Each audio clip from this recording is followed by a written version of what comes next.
गुरुर्ब्रह्मा गुरुर्विष्णु गुरुर्देवो महेश्वराय गुरुर्साक्षात् परब्रह्म तस्मै श्री गुरुवे नमः। नमस्कार दोस्तों, स्वागत है आपका मेरे YouTube चैनल आर के भक्ति में।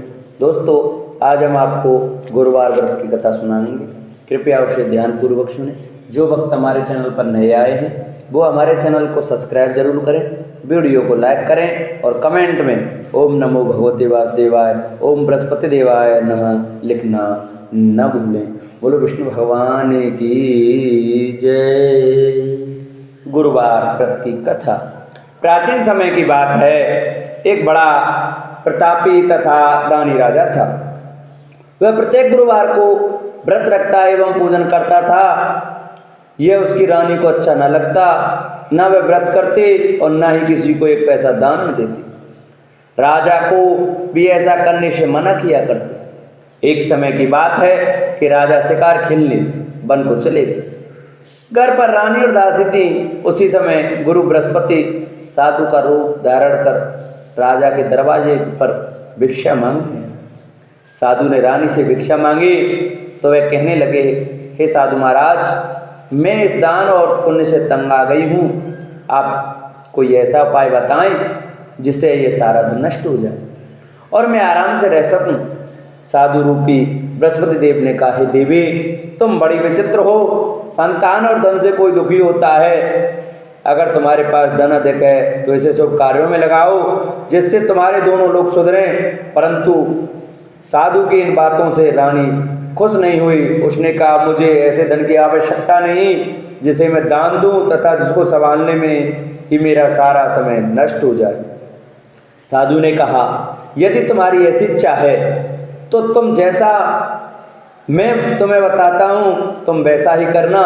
बृहस्पतिवार के दिन तुम घर को गोबर से लीपना, अपने केसों को पीली मिट्टी से धोना, केसों को धोते समय स्नान करना, राजा से हजामत बनाने को कहना, भोजन में मांस मदिरा खाना, कपड़ा धोबी के यहाँ धुलने डालना। इस प्रकार 7 बृहस्पतिवार करने से तुम्हारा समस्त धन नष्ट हो जाएगा।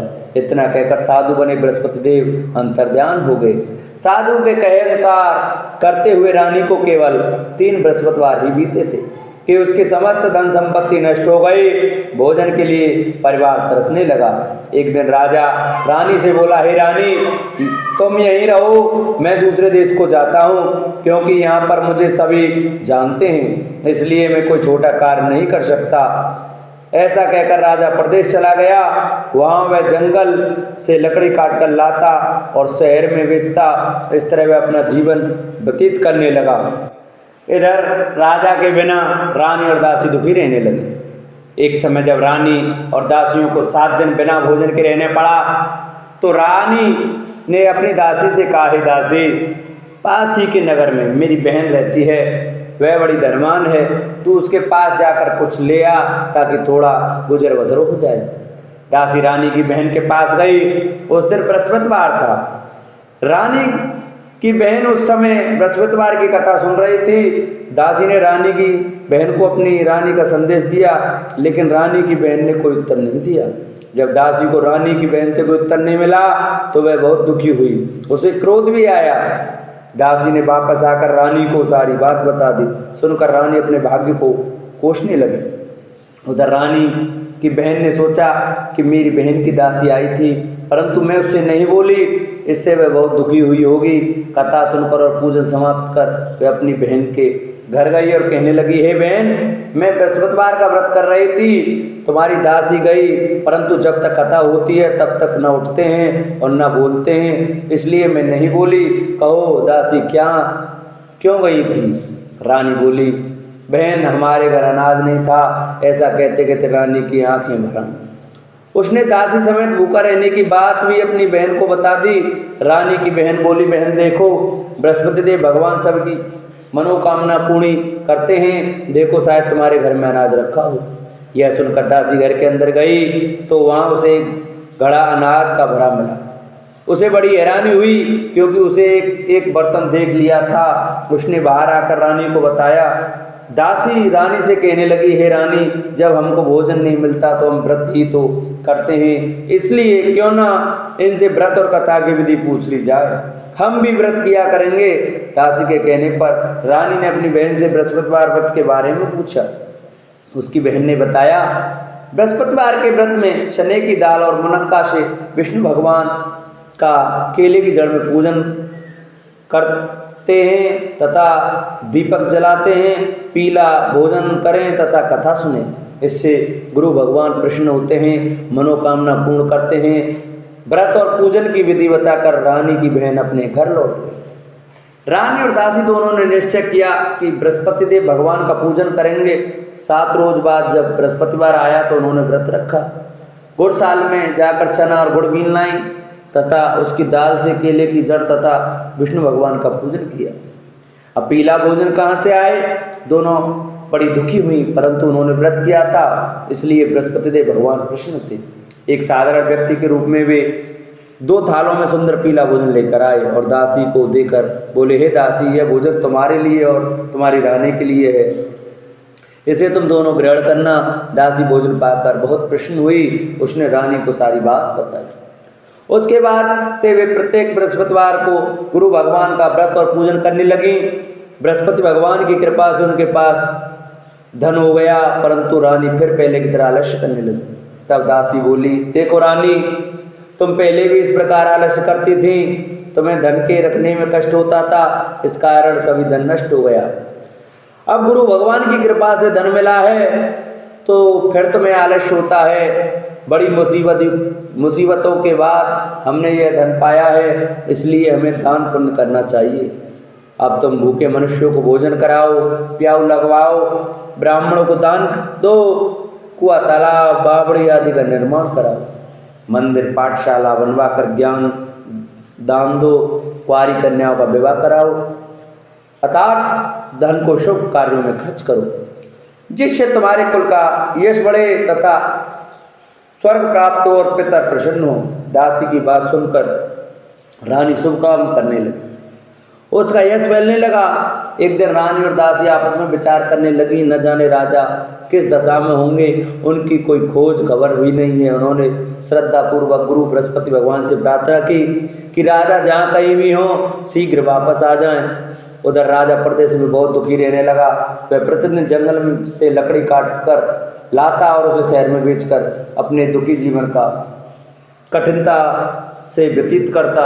एक दिन दुखी हो अपनी पुरानी बातों को याद करके वह रोने लगा और उदास हो गया। उसी समय राजा के पास बृहस्पति देव साधु के वेश में आकर बोले, हे लकड़हारे, तुम इस सुनसान जंगल में किस चिंता में बैठे हो, मुझे बताओ। यह सुनकर राजा के नेत्रों में जल भर आया। साधु की वंदना कर राजा ने अपनी संपूर्ण कहानी सुना दी। महात्मा दयालु होते हैं। वे राजा से बोले, हे राजा, तुम्हारी पत्नी ने बृहस्पति देव के प्रति अपराध किया था, जिसके कारण तुम्हारी यह दशा हुई।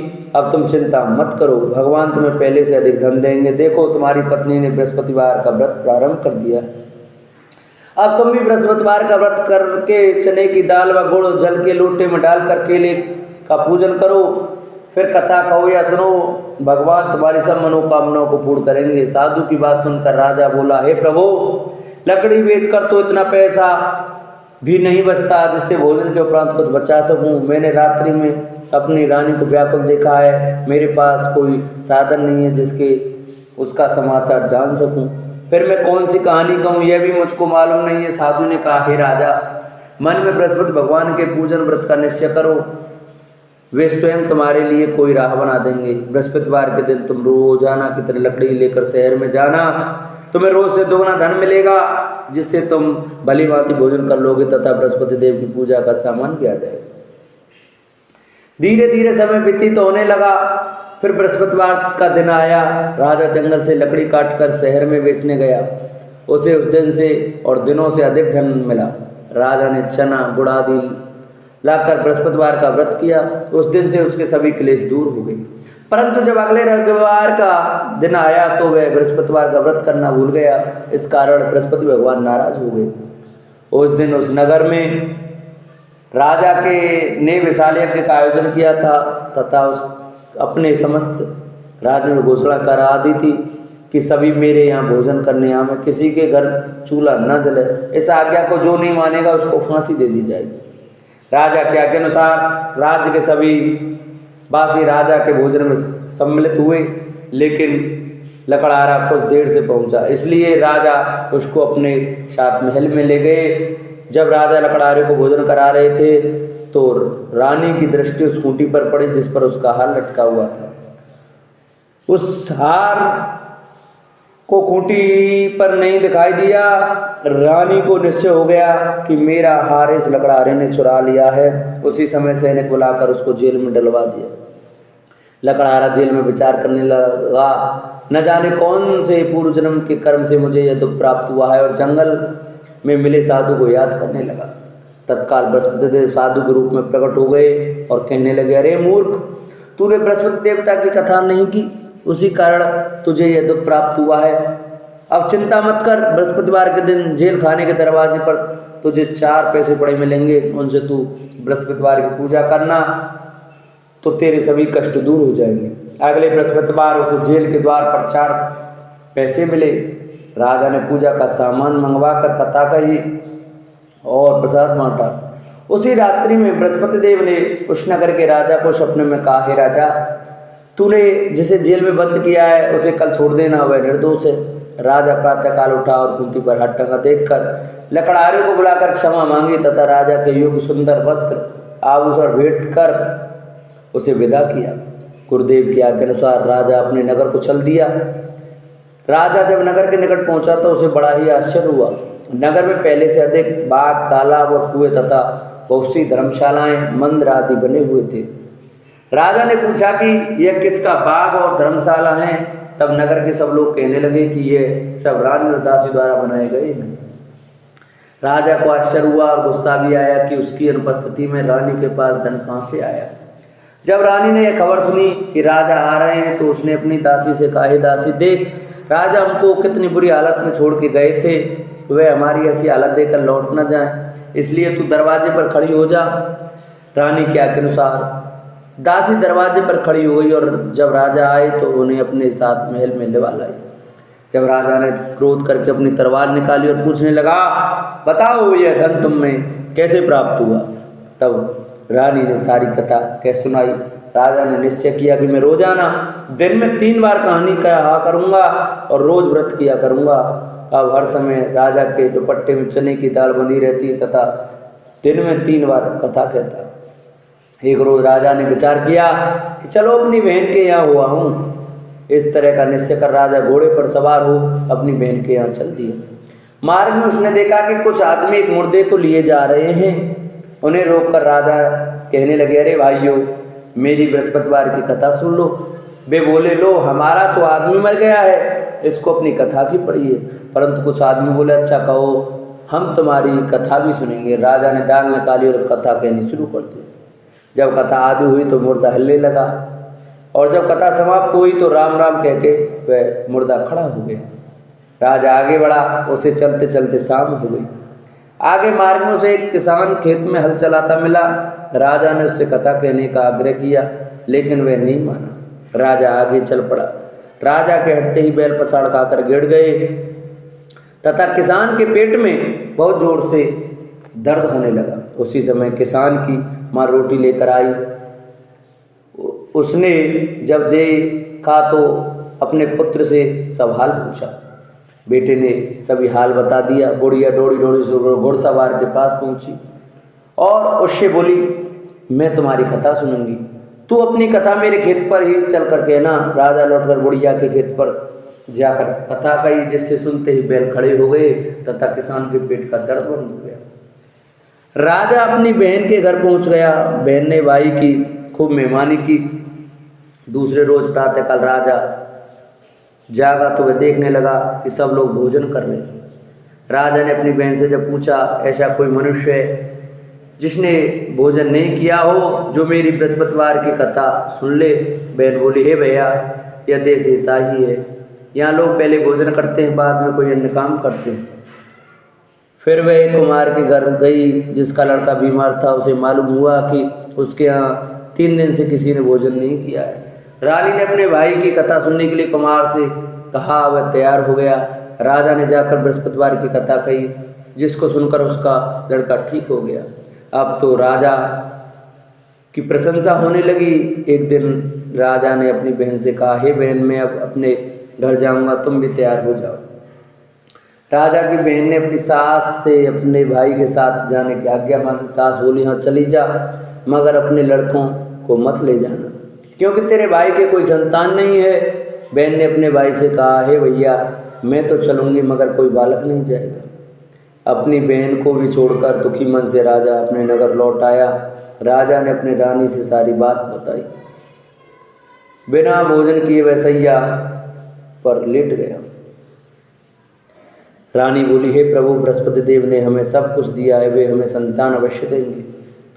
उसी रात बृहस्पति देव ने राजा को सपने में कहा, हे राजा, उठ, सभी सोच त्याग दे, तेरी रानी गर्भवती है। राजा को यह जानकर बड़ी खुशी हुई। 9वें महीने रानी के गर्भ से एक सुंदर पुत्र प्राप्त हुआ। तब राजा बोला, हे रानी, स्त्री बिना भोजन के रह सकती है, परंतु बिना कहे नहीं रह सकती। जब मेरी बहन आए तो तुम मुझसे कुछ मत कहना।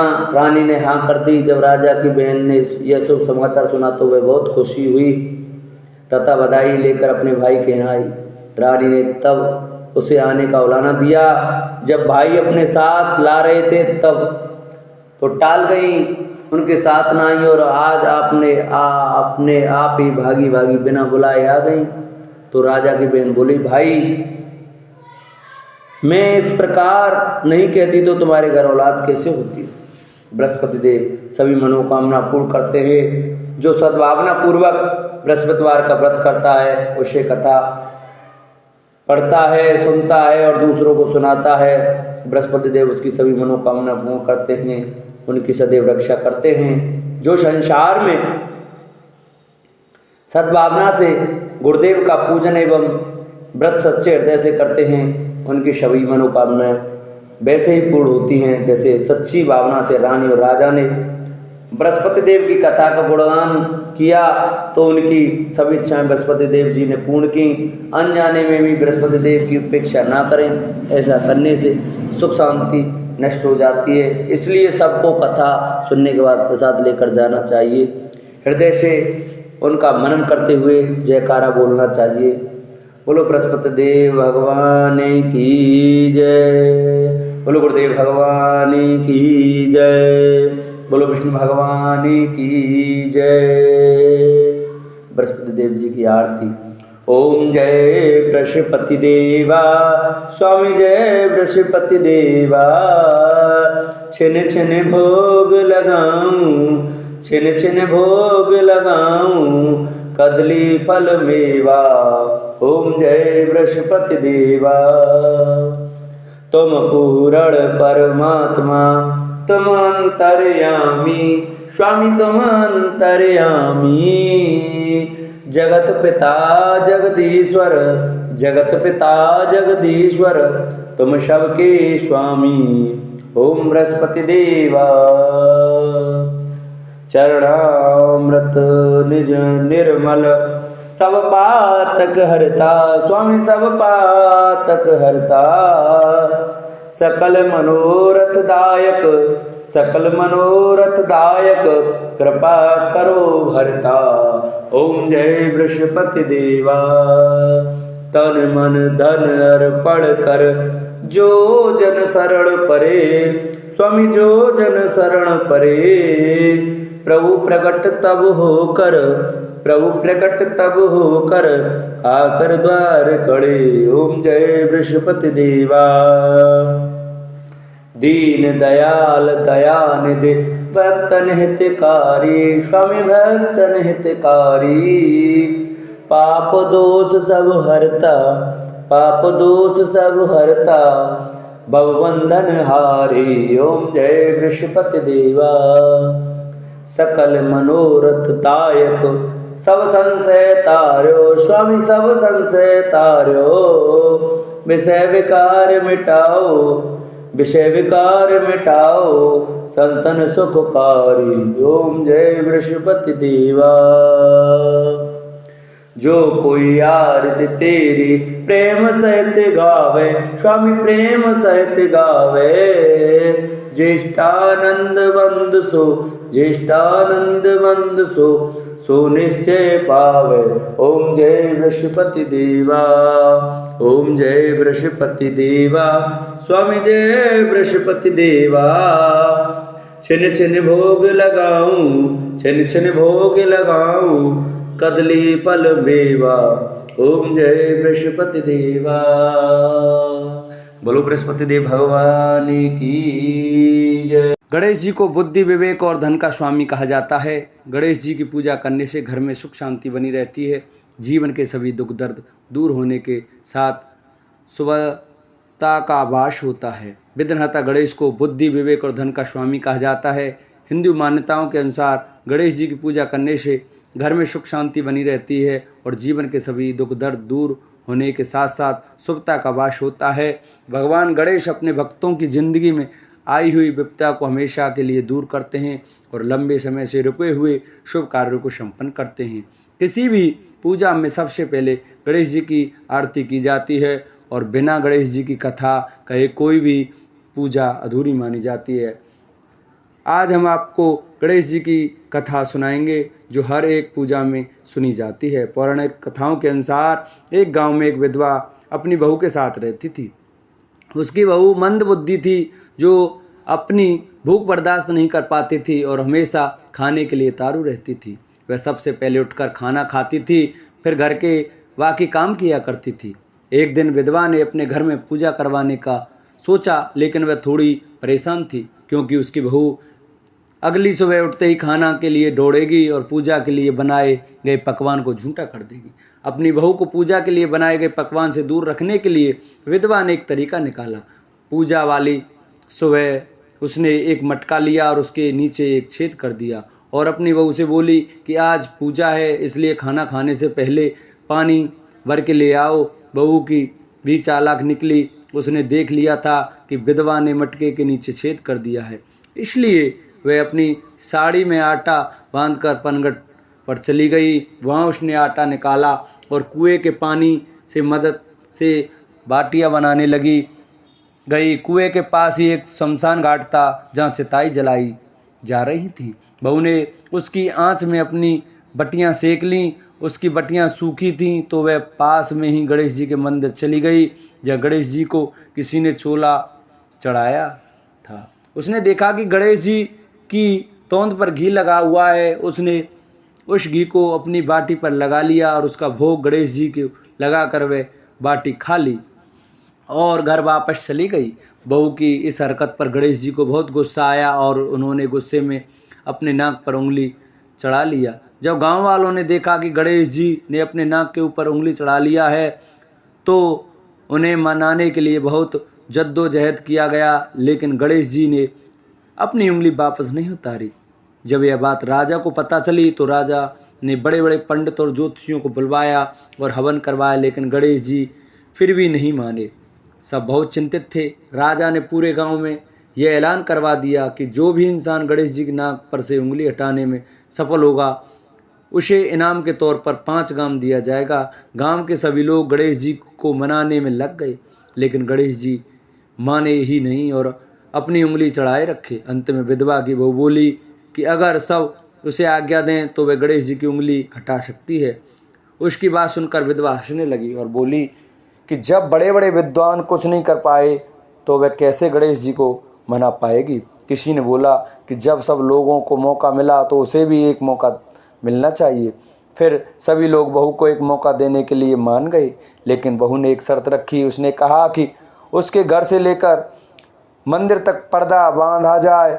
सब लोगों ने सोचा कि इतना कुछ तो हो ही चुका है तो पर्दा बांधने में क्या जाता है। बहू के कहे अनुसार उसके घर से लेकर मंदिर तक पर्दा लगाया गया। बहू ने अपना दिमाग लगाया और वह अपने पेटीकोट में मोगरी छिपाकर मंदिर चली गई। मंदिर जाकर उसने गणेश जी से बोला कि मैंने आपकी तोंद से जरा सा घी क्या लिया, आपने अपने नाक पर उंगली चढ़ा ली। अब आप पर से उंगली हटा रहे हो या दूं एक मोंगरी कि अभी आपके टुकड़े टुकड़े हो जाएंगे। बहू की ये चेतावनी सुनकर गणेश जी थोड़ा डर गए और उन्होंने सोचा कि यह तो पूरी पागल है, कहीं सच में यह मेरी मोंगरी न मार दे। गणेश जी ने बिना सोचे समझे अपनी नाक पर से उंगली हटा ली, जिसे देखकर गांव वासी खुश हो गए और बहू का जयकारा करने लगे। राजा के ऐलान के मुताबिक बहू को 5 गांव इनाम में दिए गए। यह कथा सुनकर लोग गणेश भगवान से यह मांगते हैं कि वह भी उस बहू की तरह सबकी बात मान जाएं और उनकी मनोकामना पूरी कर दें। बोलो गणेश भगवान की जय।